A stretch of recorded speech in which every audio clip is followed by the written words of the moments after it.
फेसबुकबाट कमाइ हुने 5 वटा तरिकाको बारेमा म आज तपाईलाई जानकारी दिदैछु। पहिलो तरिका रहेको छ कन्टेन्ट मोनेटाइजेसन। यदि तपाईले आफ्नो प्रोफाइलमा अथवा फेसबुक पेजमा डेली बेसिसमा भिडियो हाल्दै हुनुहुन्छ भने तपाई कुनै न कुनै दिन कन्टेन्ट मोनेटाइजेसन टुल पाउन सक्नुहुन्छ, जसबाट तपाईको अर्निङ सुरु हुन सक्छ। र दोस्रो तरिका भनेको एफिलिएट मार्केटिङ, यानी कि कुनै कम्पनीको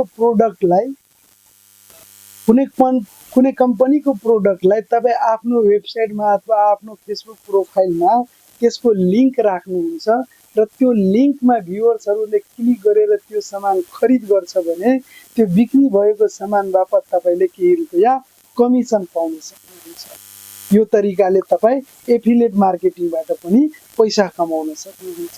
र अर्को तरिका भनेको तपाईको सोशल मिडिया म्यानेज।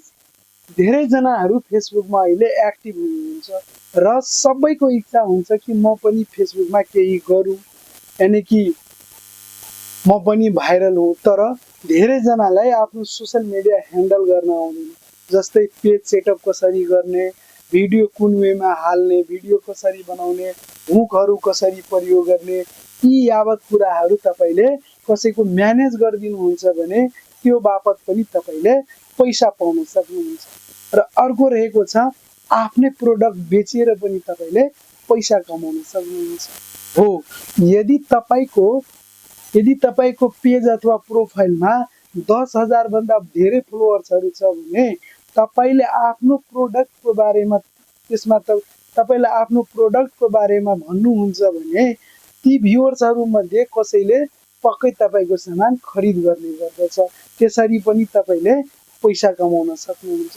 र अर्को रहेको छ स्पोन्सरशिप, यानी कि तपाईको प्रोफाइलमा 10,000 वा सो भन्दा बढी फलोअर्स छ भने विभिन्न कम्पनीहरूले तपाईसँग कन्ट्याक्ट गर्छ कि मेरो एप्लिकेसन अथवा मेरो प्रोडक्टको तपाई स्पोन्सर गरिदिनुस्, स्पोन्सरशिप लिदिनुस्।